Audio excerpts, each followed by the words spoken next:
reconoce, acepta, transforma. Soy Natalie Sánchez y creo en el hermoso papel que tiene la psicología en la salud mental, emocional, física y espiritual. Te acompaño a conocer y transitar el camino hacia la sanación, dando pasos por tu salud mental. Uno de los aspectos importantes que llega de manera implícita o explícita dentro de los motivos de consulta y se convierte de esa manera en un objetivo a tratar dentro de los procesos de sanación o psicoterapéuticos es la culpa. Juega un papel muy importante porque la mayoría de las veces bloquea ese proceso de transformación. Ahora, dentro de los procesos terapéuticos se pretende que esta culpa se utilice como una herramienta de construcción, es decir, que cambie toda su narrativa que había venido siendo de ensimismar, bloquear, limitar, a convertirla en esa responsabilidad. Ya vamos a ir viendo uno a uno todos estos conceptos. Pero es importante que si llegas a identificarte, así como en cualquiera de los otros temas que hemos venido tocando o que seguiremos viendo a lo largo de los podcasts, es permítete escuchar, identificarte, toma toda aquella información con la que te identifiques, pero sobre todo, asume de aquí las técnicas y las herramientas, todo aquello que te beneficie, que te ayude a transformarte. Es decir, no quiero que te quedes en el concepto de esto es, así lo estoy viviendo, por eso soy así, y hacer el check de esto sí, esto sí, esto sí, ahí lo tengo. Ok, lo tienes, asúmelo desde la responsabilidad para iniciar a sanar. Claramente se necesita ese apoyo profesional, ese acompañamiento profesional, pero es importante que te permitas tú dar esos pasos de salud mental, que muchas veces pasa cuando tienen un dolor de cabeza. Entonces entran a Google y en lugar de buscar remedios caseros, por ejemplo, para el dolor de cabeza, buscan el porqué del dolor de cabeza. Claro, es importante conocer la raíz, es importante conocer de dónde viene, pero es aún más importante dotarnos de herramientas que nos permitan sanar, que nos permitan encontrar el bienestar. No le estoy quitando más peso al uno que al otro. Quiero que lo entiendan muy bien, porque precisamente por eso me gusta siempre darles toda la información dentro de la cápsula o dentro del podcast, y aparte dejar una técnica, un espacio solo de técnica. Así que los invito a que siempre que escuchen la información en este canal o en cualquiera que sea, tomen nota atenta de aquello que puede ser una herramienta de transformación a nivel positivo. No siendo más, vamos a entrar entonces a hablar de la culpa, y entendamos que es un sentimiento emocional que surge cuando se ha sobrepasado una norma o un valor importante para ti o para los que te rodean o con los que te relacionas. O que has fallado o te han fallado al cumplir o no una expectativa personal y social. Mira que entonces ya no estamos hablando solo de la culpa a nivel individual, sino también desde las relaciones y de cómo esto impacta en la parte o en el área social, el sistema social en el que te desenvuelves. Desde la perspectiva de la psicología, la culpa es un sentimiento muy complejo que puede tener diferentes manifestaciones y efectos en tu comportamiento y en tu bienestar emocional. En términos psicológicos, se divide en dos categorías. Ojo, porque este puede ser un punto de inflexión importante: la culpa adaptativa y la culpa disfuncional. La culpa adaptativa se refiere a ese sentimiento que es temporal y es útil para ayudarte a reparar el error o a corregir el comportamiento que ha sido perjudicial.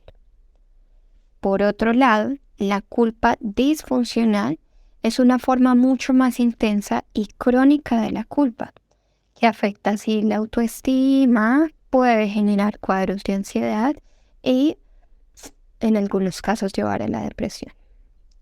Además, la culpa puede estar relacionada con otros conceptos psicológicos, como la vergüenza, la autoculpabilización excesiva y la culpa proyectada. Hablemos de la vergüenza. La vergüenza es esa emoción humana compleja que se caracteriza por esa sensación de sentirse humillado, humillada, expuesto, avergonzado, debido a una acción o una situación que se ha percibido como inadecuada o inapropiada. Se siente en respuesta a una evaluación negativa que hacemos de nosotros mismos o de los demás y que puede estar relacionada con la autoestima, la identidad y las normas sociales. La vergüenza es uno de los aspectos que más adelante en otro podcast les hablaré sobre niño interior, y esta se presenta mucho en una de las heridas. Esa vergüenza que se siente a nivel familiar, esa vergüenza que puede sentir nuestra familia o que nosotros podemos sentir dentro de ella. Pero bueno, me extendería hacia allá. La vergüenza puede surgir de diferentes situaciones, como cometer un error, ser rechazado, sentirte objeto de burla, sentirte criticado, criticada o criticar. La vergüenza se manifiesta físicamente a través de esa sudoración excesiva, tensión y algunos otros síntomas ya mucho más emocionales. Aunque la vergüenza puede ser incómoda y resultar dolorosa, también puede ser útil porque te puede ayudar a regular la conducta y el comportamiento. Es decir, te puede llevar en un clic a ser consciente de lo que está sucediendo y te va a permitir entonces evitar esos comportamientos que podían hacerte daño y llevarte a reparar o enmendar la situación. Ahora, la vergüenza intensa puede ser una problemática y puede tener consecuencias negativas. Hablemos entonces de la autoculpabilización. Ese sí ya viene siendo un patrón, es decir, es algo que se presenta de manera repetitiva. Es ese pensamiento en el que la otra persona o tú asumen la culpa por esos eventos o situaciones que están fuera de su control o que son responsabilidad del otro. Es un proceso en el que alguien se culpa a sí mismo en exceso y sin razón. Identifica si estás dentro de la autoculpabilización, dándote cuenta que te estás culpando, y al final del cuenta no hay una razón aparente. Esta se presenta mucho en las relaciones de pareja cuando se encuentran frente a maltratadores psicológicos donde tienden a culparte, a culpar a la persona, tanto así que aunque no tuviera la culpa, resulta asumiéndola y haciendo de esto un patrón. Se puede generar también como un síntoma dentro de los trastornos psicológicos, pero bueno, ya lo veremos más adelante. Una persona que se autoculpa puede pensar que alguien lo ha tratado mal porque es su culpa, aunque la otra persona es totalmente responsable de su comportamiento. Aún así, es tanto que se adhiere a ese sentimiento de culpa que todo lo que hacen o hace lo hace sentir culpable. Es decir, aunque pareciera ilógico, puede verse en aspectos tan fuera de su control como la economía o el clima. La autoculpabilización puede ser esa problemática que afecta negativamente la salud mental y las relaciones interpersonales, generando mucha más frustración, mucha más tristeza y profecías autorrealizadas. Hablemos ahora de la culpa proyectada. Es una forma de culpa que se dirige hacia otra persona o hacia otras personas en lugar de hacia nosotros mismos. Esta forma de culpa surge a menudo cuando alguien se siente responsable de las emociones o acciones de otra persona, aunque en realidad no tiene control sobre ellas. Por ejemplo, imagínate que una persona se siente culpable porque su amigo está triste. Puede pensar que es su culpa que ese amigo esté triste, aunque en realidad no tiene control de los sentimientos de su amigo. La culpa proyectada puede ser esa problemática que puede llevar a una carga emocional totalmente innecesaria y a conflictos innecesarios dentro de esas relaciones personales, no solo con nosotros, sino con nosotros mismos. Hasta aquí, esos 3 aspectos importantes dentro de lo que podemos identificar como la culpa. Ahora, vamos a ver que la culpa está muy ligada a esa emoción compleja que puede tener diferentes efectos y que es importante aprender a manejar adecuadamente para evitar consecuencias negativas. Ahora, conozcamos cuáles son las consecuencias de vivir con culpa crónica o excesiva. Tenemos en cuenta y ya sabemos que sus consecuencias son negativas tanto para la salud física, mental o emocional. Una de las consecuencias más comunes es la ansiedad y el estrés. La culpa puede provocar estos 2 síntomas, especialmente si se trata de un sentimiento persistente que no se ha resuelto de manera adecuada. Esa preocupación constante por el pasado y ese temor por el futuro puede llevar a un estado de ansiedad crónica que puede ser perjudicial para la salud mental y física. Segunda consecuencia, la depresión. La culpa también puede ser un factor que contribuye en gran medida a la depresión. El hecho de sentirte constantemente que has fallado o que eres responsable de los problemas de otros puede llevar fácilmente a desarrollar sentimientos de tristeza, desesperanza y falta de autonomía. El tercero, la autoculpabilización. Ya lo habíamos hablado. Esa culpa crónica que puede llevar a sentirte responsable de absolutamente todo. Y todo sale mal. Incluso cuando no se tiene el control. El cuarto, problemas de relaciones. Esto puede afectar ampliamente las relaciones interpersonales. Si te sientes culpable de todo o por todo, es muy posible que se te dificulte establecer o mantener relaciones saludables. Quinto y último y muy importante, el autosabotaje. Puede hacer que al sentirte mal contigo mismo, contigo misma, se tomen decisiones poco saludables o autodestructivas. O aunque estés frente a algo muy bueno, a un buen trabajo, a una buena oportunidad en cualquiera de los aspectos personales, laborales, académicos o de relaciones, termines sintiéndote culpable por algo que lleve a ponerte el palito en la rueda de la bicicleta para que te caigas. Como han visto, tienen diferentes consecuencias. Ahora, veamos las ventajas de la culpa.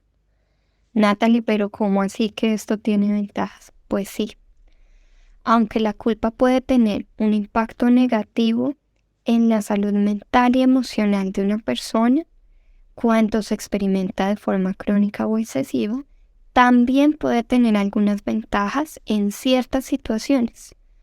Algunas de esas ventajas son la empatía.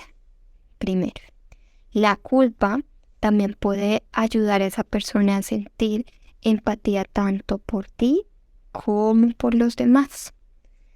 Si una persona se siente culpable por haber lastimado a alguien, es posible que se sienta más motivada a tratar de comprender a ese otro y reparar el daño que se ha causado. Llévenlo siempre esto a nivel personal. Entonces, la culpa te puede llevar a sentirte más motivado o más motivada para comprenderte y reparar ese daño que independientemente hayan causado los otros o hayas causado en ti mismo. El siguiente aspecto, reparación. La culpa te puede motivar a hacer las reparaciones necesarias para corregir el daño causado. Es decir, si te sientes culpable por haber dañado a alguien o por haberte dañado tú, hablemos en uno de los casos, por ejemplo, de una propiedad o de haber hecho algo mal, es posible que aumente esa necesidad y esa motivación para poder reparar y hacer las cosas bien. Entonces, miren que si lo tomamos de manera apropiada, nos muestra la culpa una herramienta de aprendizaje 100%, es decir, nos da esa oportunidad de aprender. Y esa sería la siguiente ventaja, el aprendizaje. Es esa oportunidad de aprender de los errores que te va a permitir crecer. Si te sientes culpable por no haber cumplido las expectativas de alguien más, es posible que te sientas motivado para aprender de la situación y hacerlo mejor. No por cumplir las expectativas de la otra persona, sino por entender tus recursos y tus expectativas. Lo último, la responsabilidad. La culpa puede ayudarte a asumir la responsabilidad de tus acciones, lo que te puede motivar entonces a actuar de manera saludable, tanto a nivel mental, emocional como físico. Entonces, mira que la culpa resulta ser también un eje de motivación súper importante. Veamos qué efectos puede tener en la salud física la culpa. Uno de ellos son enfermedades cardiovasculares, aumentando los niveles de estrés en el cuerpo y en esa medida se aumenta la frecuencia cardíaca.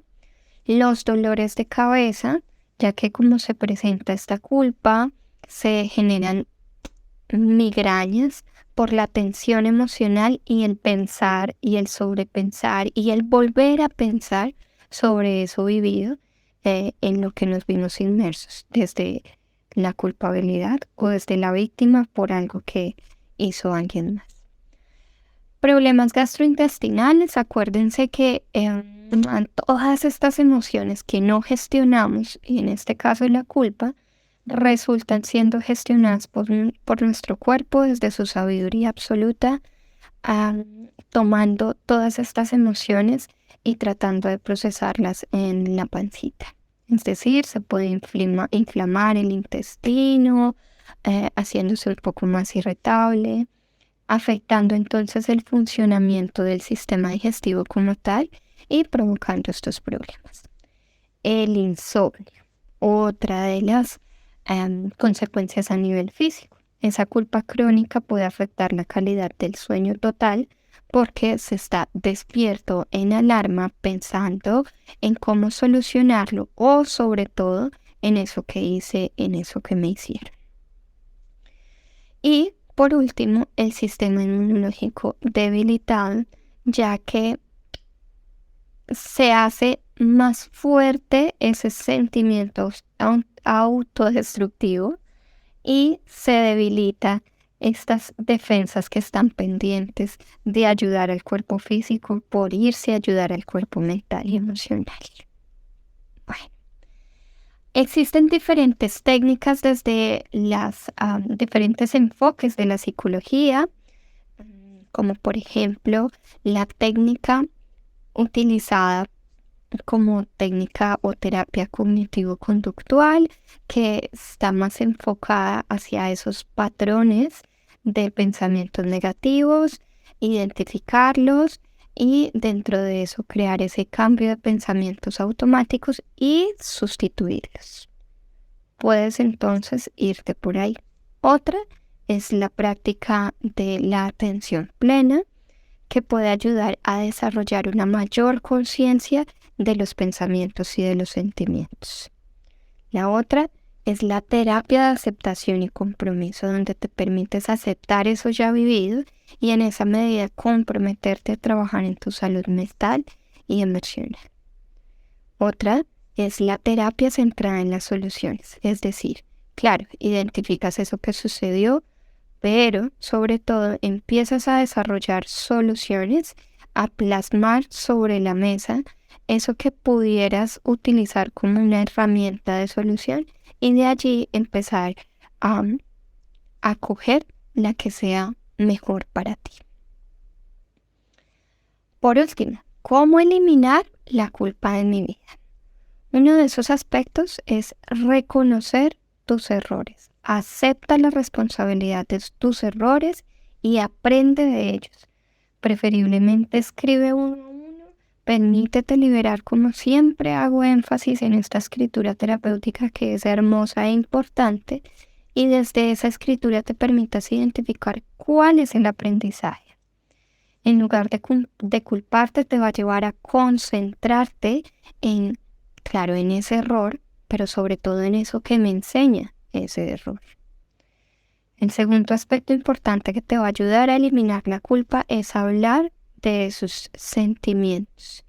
Comunica esos sentimientos de culpa que te permita liberar esas emociones y también puedas tener una perspectiva diferente. Tercero y muy importante, practica la autocompasión. Aprende a tratarte a ti mismo, a ti misma, con compasión y amabilidad. Haz de cuenta que es ese amigo o ese familiar que tanto quieres, al que no le juzgas y le escuchas, al que no le castigas y le apoyas. Date ese permiso de cometer errores, pero sobre todo de perdonarte y aprender.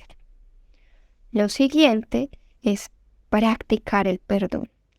El perdón no significa necesariamente olvidar eso que ha sucedido, sino dejar ir la ira y el resentimiento que puede estar reteniéndote y anclándote al pasado.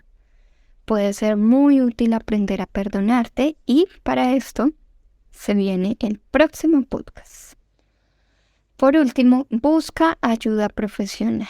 Si tú ves que la culpa está bloqueando o está afectando tu vida diaria, es importante que busques ayuda profesional en profesionales capacitados en salud mental, claramente, psicólogos, que te permitan trabajar la culpa y abordar estrategias. Existimos muchos psicólogos capacitados desde los diferentes enfoques de la psicología que podemos brindar diferentes herramientas para poder procesar este sentimiento de culpa. Por último, existen diferentes rituales que puedes hacer para poder trabajar ese sentimiento de culpa. Uno de ellos, la carta de perdón. Escribe una carta a esa situación o a esa persona o a ti mismo y explica eso que sucedió, por qué te sientes arrepentido y termina pidiendo perdón. Esto debe ser algo muy genuino. No necesitas entregar esa carta, pero sí es importante que la leas, primero, para que te ayude a liberar, segundo, para que te ayude a permitirte sentirte más cómodo y tercero, para que te permitas identificar el aprendizaje. Lo segundo es la visualización. Imagina cómo todo sucedió de manera diferente, asumiendo la responsabilidad. ¿Cómo podrías haber actuado de manera diferente? Si puedes o quieres decir algo que no expresaste en su momento, permítetelo. Otro es quemar la culpa. Puede estar muy asociado a ese primer punto de escribir, pero en este aspecto solo vas a escribir esos sentimientos de culpa y luego puedes quemarlo. Observa cómo ese papel se quema y visualiza cómo la culpa se va con él. Es algo muy simbólico, pero te va a poder ayudar a dejar ir la culpa. Y reemplaza la gratitud quitando la culpa, es decir, reemplaza la culpa con gratitud. Agradecer por eso que tienes en lugar de centrarte en eso que te hace sentir culpable. Y eso te puede ayudar a cambiar la perspectiva. Haz una lista de las cosas por las que estás agradecido y léela en voz alta cada día. Por último, y supremamente importante, que es algo que siempre les dejo a mis consultantes y es, asumes desde la culpa o desde la responsabilidad. La culpa limita, la responsabilidad activa. Eso no quiere decir que no asumas que fuiste parte importante dentro de lo que sucedió, o cometiste un error o cometieron un error contigo, pero sí te lleva a decir cómo asumes y cómo gestionas eso que has vivido, desde la culpa que te destruye o desde la responsabilidad que te construye. Así que te invito a que sigas dando pasos por tu salud mental, a asumir tu vida emocional, física y mental desde la responsabilidad.